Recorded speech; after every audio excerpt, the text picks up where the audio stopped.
খাস কলকাতা রাস্তায় ধস, এবার পার্ক স্ট্রিটের রাস্তায় নামলো ধস। দেখুন পার্ক স্ট্রিটে একেবারে অ্যালেন পার্কের সামনে রাস্তায় ধস। ইতিমধ্যে এলাকাকে গার্ডরেল দিয়ে ঘিরে রেখেছে পুলিশ। একেবারে রাস্তার মাঝখানে এমন গভীর ধস, সেই ছবি দেখাচ্ছি রিপাবলিক বাংলাতে একেবারে ফার্স্ট অন। অ্যালেন পার্কের সামনের যে রাস্তা, সেই রাস্তাতে আচমকাই ধস নামে।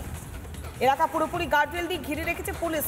খাস কলকাতা রাস্তাতে এভাবে ধস নেমে গিয়েছে। পার্ক স্ট্রিটের রাস্তা, অ্যালেন পার্কের সামনে যে রাস্তা, সেই রাস্তাতেই ধস নেমেছে। এলাকা পুরোপুরি গার্ডরেল দিয়ে ঘিরে রাখা হচ্ছে, সেই ছবি দেখাচ্ছি একেবারে রিপাবলিক বাংলাতে ফার্স্ট অন। বড়সড় বিপদ ঘটে যেতে পারত, কেননা যে রাস্তা একেবারে জনবহুল রাস্তা, প্রচুর পরিমাণে যানবাহন চলাচল করে, সেই রাস্তা একেবারে খাস কলকাতার মাঝেই দেখুন কি গভীর ধস নেমেছে। একবার যদি এই ধসের মধ্যে কেউ পড়তেন, তাহলে তাকে সত্যি বাঁচানো সম্ভব ছিল না। পার্ক স্ট্রিটের মতো জায়গা, জনবহুল এলাকা, তাতে আতঙ্ক সৃষ্টি হয়েছে। অ্যালেন পার্কের সামনে রাস্তা, দেখুন সেই ছবিটা। একেবারে খাস শহর কলকাতা শুধু নয়, শহরের প্রাণকেন্দ্র সেই পার্ক স্ট্রিট। পার্ক স্ট্রিটের যে অ্যালেন পার্ক, সেই অ্যালেন পার্কের সামনে রাস্তাতে এভাবে ধস নেমেছে। পুরোপুরি গার্ডরেল দিয়ে জায়গাটাকে ঘিরে দেওয়া হয়েছে, কিন্তু আশেপাশে জায়গাতেও তো ধস নামতে পারে, কারণ যেভাবে ধস নেমেছে তাতে পুরোপুরি স্পষ্ট ভেতরটা একেবারেই ফাঁকা। গার্ডরেল দিয়ে পুরোপুরি ঘিরে রেখেছে পুলিশ। এই মুহূর্তে সেই ছবি দেখাচ্ছি রিপাবলিক বাংলাতে ফার্স্ট অন।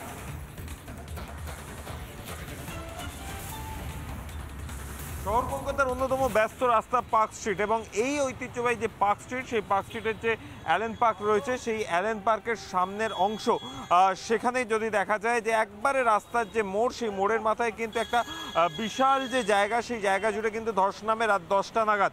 এবং যেটা দেখা যাচ্ছে যে রাস্তার উপরের যে অংশটা, সেটার মোট যে পরিধি রয়েছে, সেই পরিধি থেকে একটা জায়গার আন্দাজ করা যাচ্ছে, কিন্তু ভিতরের অংশ যদি দেখা যায় তাহলে কিন্তু দেখা যাবে প্রায় এই যে গর্ত, তার ডেপথ কিন্তু প্রায় 10 ফুটের কাছাকাছি এই ডেপথ রয়েছে। এবং আমি আমার ভিডিও জার্নালিস্ট পার্থকে একবার ভিতরের যে অংশটা, সেই অংশটা দেখাতে বলবো, যে অংশে মূলত এই ধস নেমেছে, সেই ধসের যে অংশটি রয়েছে, সেখান থেকে কিন্তু যদি দেখা যায় ভিতরের দিকে যে বিভিন্ন রকমের যে ইট, এবং যেটা মূলত রাস্তা যে বাইন্ডিং করবার ক্ষেত্রে যে ইট ব্যবহার করা হয়েছিল, তার যে একদম যে ভিতের দিক যখন ঢালাই হয়েছিল, যে ইট ব্যবহার করা হয়েছিল, সেই ইটগুলি দেখা যাচ্ছে। এবং তার সাথে গাছের শিকড় রয়েছে, এবং তার নিচ দিয়ে কিন্তু একটা ওয়াটার ফ্লো, সেই ওয়াটার ফ্লোও কিন্তু দেখা যাচ্ছে। অর্থাৎ রাস্তার তলার যে অংশ, সেই অংশ থেকে মাটি সরে গিয়েই কিন্তু কার্যত একবারে পার্ক স্ট্রিটের যে অ্যালেন পার্কের যে মোড় রয়েছে, সেই মোড় কার্যত আমরা দেখি যে যখন 25শে ডিসেম্বর বা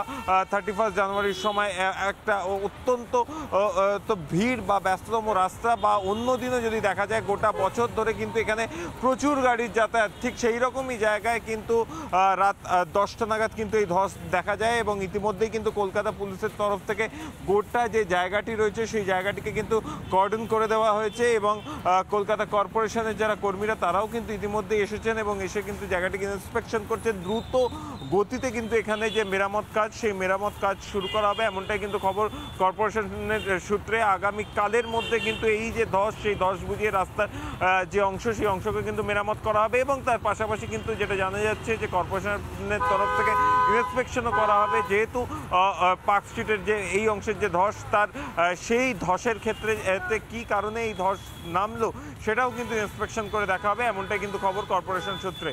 ক্যামেরায় পার্থসারথী রায়ের সঙ্গে অর্ণব মজুমদারের রিপোর্ট, রিপাবলিক বাংলা, কলকাতা।